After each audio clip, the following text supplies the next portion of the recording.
পান্তাপুরা। এরা কারা? এরা কারা? এটা হলো মেন জিনিস। সরকার এদের টিকিটিও ছুঁতে পারে না ইভেন। এখন এরা হচ্ছে লুটেরা শ্রেণী এবং বাংলাদেশে অবৈধ উপায়ে টাকা উপার্জন করার একটা স্বর্গরাজ্য। এটা একটা এদের জন্য একটা অভয় অরণ্য। এখানে যে একবার লাইন পায় যায় আপনি চিন্তা করতে পারবেন না। বাংলাদেশে দালালিটা একটা পেশা। তারা গভর্নমেন্টের চাইতে অনেক বেশি স্মার্ট, প্লাস তাদের একটা নেক্সাস আছে।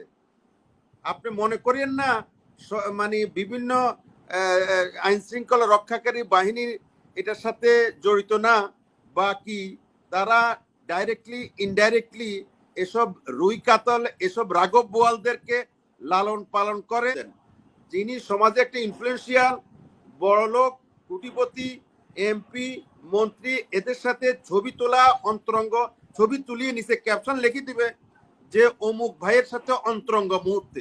আরে ভাই, অন্তরঙ্গ মুহূর্তে আবার কি জিনিস? কানাডাতে বেগমপাড়া হচ্ছে, মালয়েশিয়াতে সেকেন্ড হোম হচ্ছে, তারপরে দুবাইতে মানে প্রচুর টাকা চলে যাচ্ছে, সেখানে অট্টালিকার কিনছে বাঙালিরা। শুনতে খুব ভালো শোনা যাচ্ছে, চমৎকার চমৎকার, বেশ বেশ। এখন কথা হচ্ছে যে এগুলো মানে আমার কাছে ওনার বক্তব্য শুনে মনে হচ্ছে পৃথিবীর কোন কোন দেশে এরকমও আছে নাকি আত্মহত্যা করার কারো এটা একটা পার্সোনাল লিবার্টি। কোন কোন দেশে, অস্ট্রেলিয়ার কোন আছে যা আমার ইচ্ছে হচ্ছে আমি আত্মহত্যা করব, এখানে গভর্নমেন্টের কি করার আছে? এখন বাংলাদেশ এমন পর্যায়ে চলে গেছে সেলফ লিবার্টির, মানে স্বাধীনতা এমন ভোগ করতে করতে এমন হয়ে গেছে যে সে তার টাকা যা ইচ্ছা তাই করবে, তার টাকা যা ইচ্ছা তাই করবে। আমি সেটা বলছি না, আমি যেটা বলবো সেটা হচ্ছে যে এই যে সূত্রপাতটা করেছেন দুবাইতে 300-350 লোক কি করলো আপা, আপনি যে পরিসংখ্যানটা দিলেন? দুবাইতে যে পরিসংখ্যানটা দিয়েছি সেই পরিসংখ্যানটা হচ্ছে যে দুবাই একটি রিপোর্টে উঠে এসেছে যে বাংলাদেশের মানে অন্যান্য দেশের কথাও এসেছে, সেখানে 394 বাংলাদেশি 2636 কোটি টাকা মূল্যের 641টি সম্পত্তি রয়েছে। রাইট, বাংলাদেশিদের। ওকে, আচ্ছা ঠিক আছে, আমি পরিসংখ্যান একদম একদম মানে হবে এমন কোনো কথা নাই। ধরেন তো এরকম তো আছে, আপনি এরকম মালয়েশিয়া তো আছে, কানাডাতে আছে, যথেষ্ট আছে। আচ্ছা, এরা কারা? আপনি আগে এদের শ্রেণী চরিত্র খুঁজেন। এই লোকগুলো কারা? এই লোক তো আপনি না, আপনি তো লন্ডন থাকেন দীর্ঘদিন, আপনি তো নুন আনতে পান্তাপুরা। এরা কারা? এরা কারা? এটা হলো মেন জিনিস। সরকার এদের টিকিটিও ছুঁতে পারে না ইভেন। এখন এরা হচ্ছে লুটেরা শ্রেণী, দেশে মানুষের টাকা লুট করে। লুটেরা শ্রেণী কারা সেটাই তো প্রশ্ন। লুটেরা শ্রেণী কারা? কারা ব্যাংক খালি করেছে? কারা? এটাই বলছি আমি বলছি এক এক লুটেরা শ্রেণী। এই লুটেরা শ্রেণী হচ্ছে একটা নষ্ট রাজনীতিবিদদের মধ্যে আছে, কিছু নষ্ট আমলাদের মধ্যে আছে, এবং আর যারা ভুইফোড় ব্যবসায়ী, যারা রাতারাতি আঙ্গুল ফুলে কলা গাছ হয়ে গেছে। আপনি দেখবেন বাংলাদেশে মানে এক সময় স্টার বিড়ি খাইতো, সে এখন বিদেশি সিগারেট ছাড়া খায় না। বিদেশি সিগারেট তা কাও কিরকম, একদম দামি। বাংলাদেশে এরকম প্রচুর লোক আছে যে আমি আমার চোখে দেখেছি যে কিছুদিন আগেও রিক্সাও চড়তে পারতো না ঠিক মতো। সে এখন মানে 3 গোল্লার গাড়ি আছে না, এটা কি গাড়ি বলে মনির ভাই? 3 গোল্লা এই গাড়ি চালায় আপনার। সেটা তো আপনার মার্সিডিজ, এগুলো তো এখন মানে তো এখন এরা হলো এই শ্রেণী। এরা সরকারের ছত্রছায়া এই প্যারাসাইট শ্রেণী এই ব্যাঙের ছাতার মতো বাংলাদেশে গজাইছে, এবং এরাই টাকা পাচার করে এবং এরাই সেকেন্ড হোম করে। ম্যাক্সিমাম এরাই যারা অবৈধ উপায়ে টাকা উপার্জন করে, এবং বাংলাদেশে অবৈধ উপায়ে টাকা উপার্জন করার একটা স্বর্গরাজ্য। এটা একটা এদের জন্য একটা অভয় অরণ্য। এখানে যে একবার লাইন পায় যায় আপনি চিন্তা করতে পারবেন না। বাংলাদেশে দালালিটা একটা পেশা। আপনারা ভাবতে পারেন পৃথিবীর কোন দেশে, আমি লবিস্ট খুব চমৎকার করে শুনি, লবিস্ট নিয়োগ করলে টাকা পয়সা দিলে যা কিছু, এটা সব মানে ভদ্রভাবে বলে, কিন্তু বাংলাদেশে আপনি কোনো পেশা নাই, কোনো কন্ট্রাক্টারই নাই, কোনো চাকরি নাই, কোনো বাকরি নেই, এমনকি একটা পান দোকানও নাই, কিন্তু গাড়ি বাড়ি ব্যাংক ব্যালেন্স সবকিছু খুব বহাল তবিয়তে আছে। এরা কি করে? এরা তদবির করে, এরা দালালি করে। এবং এই গত 18 বছর যাবৎ, গত 1.5 যুগ যাবৎ বাংলাদেশে এই শ্রেণী ফুলে ফেপে বড় হয়েছে। এদের কোনো পার্টিকুলার কোনো পেশা নাই। আমি মনিরুজ্জামান ভাই দায়িত্ব নিয়ে বলছি, পার্টিকুলার তাদের কোনো পেশা নাই। এরা এরা মানুষকে কাজ পাইয়ে দেওয়ার টাকা নেয়, কাজ পাইয়ে দিবে বলে এরা টাকা নেয়, এরা চাকরি দিবে বলে টাকা নেয়, এরা ব্যবসা দিবে বলে টাকা নেয়, এবং এরা প্রমোশন দিবে বলে টাকা নেয়। এরা আপনার আর কিভাবে বলবো, সরকারের কোনো একটা চাকরি, কোনো সরকারি চাকরি একটা মিথ এন্ড মিথোলজি আছে যে টাকা ছাড়া চাকরি হয় না। এখন এটা যদি আপনি বলেন, আপনি আমাকে প্রমাণ দেখান, সরি আমি এই মুহূর্তে প্রমাণ দেখাইতে পারবো না। এই কথাটা বাংলাদেশে বাইরে থাকেন, আপনি বলেন যে টাকাটা বের হয় কিভাবে, মানে কিভাবে সরকারের আওতা ছাড়া, বা সরকার মানে সরকার জানে না। হ্যাঁ, রাইট, এটা তো আমি তো টেকনিক্যাল লোক না, তো এটা সত্য যে এই টাকাটা বের হয়ে যাচ্ছে। এই টাকাটা যারা এই টাকা পাচার করেন তারা মোর স্মার্টার দেন দি গভর্নমেন্ট।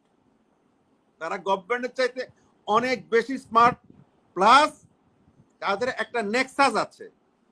আপনি মনে করেন না মানে বিভিন্ন আইন শৃঙ্খলা রক্ষাকারী বাহিনী এটার সাথে জড়িত না, বা কি তারা ডাইরেক্টলি ইনডাইরেক্টলি এসব রুই কাতল, এসব রাঘব বোয়ালদেরকে লালন পালন করে, তাদেরকে প্রশ্রয় দেয় এবং তাদেরকে এগুলো পাচার করতে সাহায্য করে।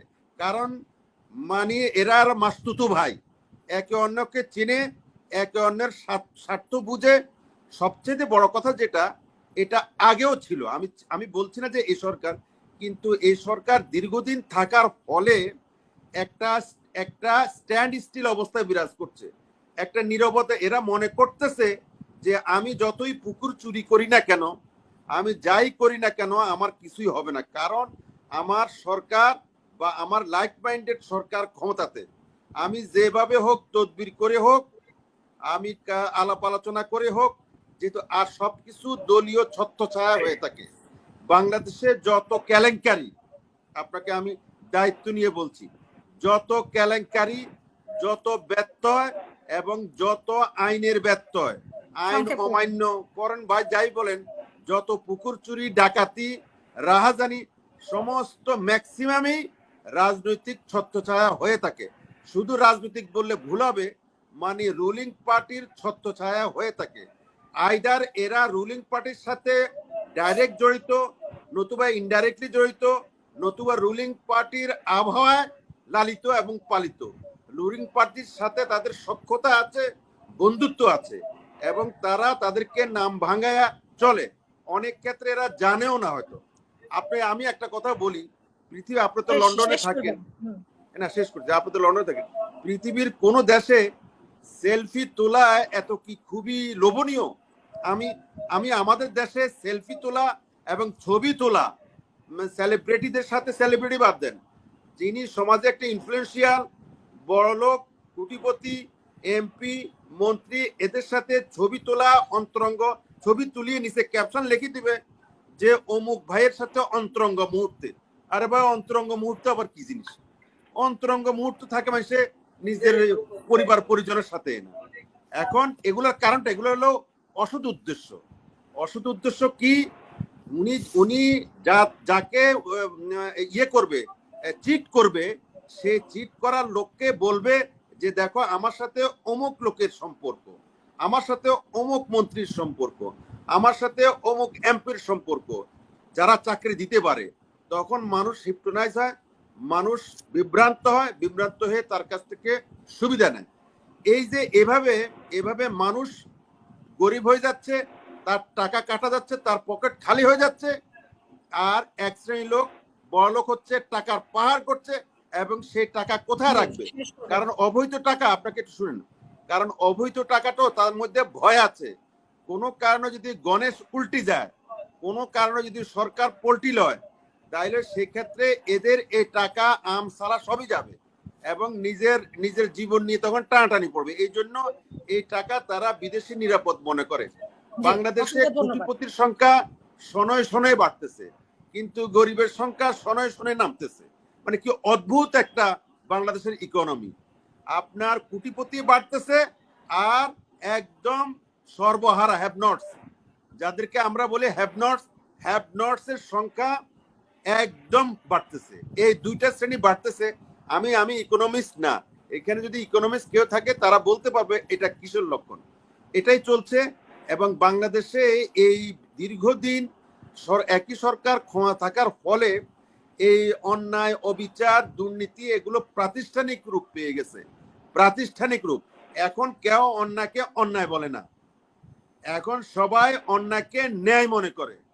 নীতিকে মানে আপনার মনে করেন ওই যে আমাদের আগের মন্ত্রী এক সময় বলতো যে ইনসেনটিভ, আপনি সরকারি অফিস আদালতে বা কোনো জায়গাতে কাজ পাওয়ার জন্য একটু ইনসেনটিভ লাগবে, মানে স্পিড মানি বলে ভাষা, স্পিড মানি।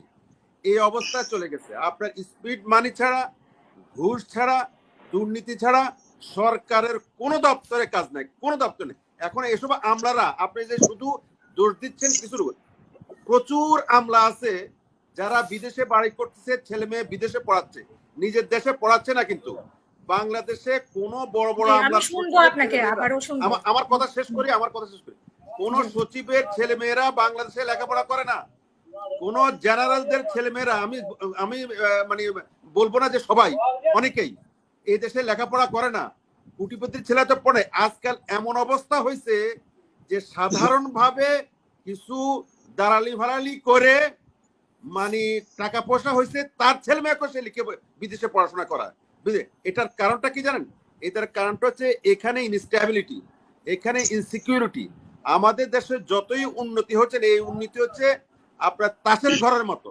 সবাই মনে করে তাসের ঘরের মতো একদিন ধপাস করে পড়ে যাবে। এই জন্য সবাই লাইন দিচ্ছে বাইরে, মালয়েশিয়াতে, সিঙ্গাপুরে এবং দুবাইতে এবং আপনার কানাডাতে। এখানে তাদের সেকেন্ড হোম বলেন, তাদের আখেরে সেখানে গুছায় রাখতেছে। ধন্যবাদ। অসংখ্য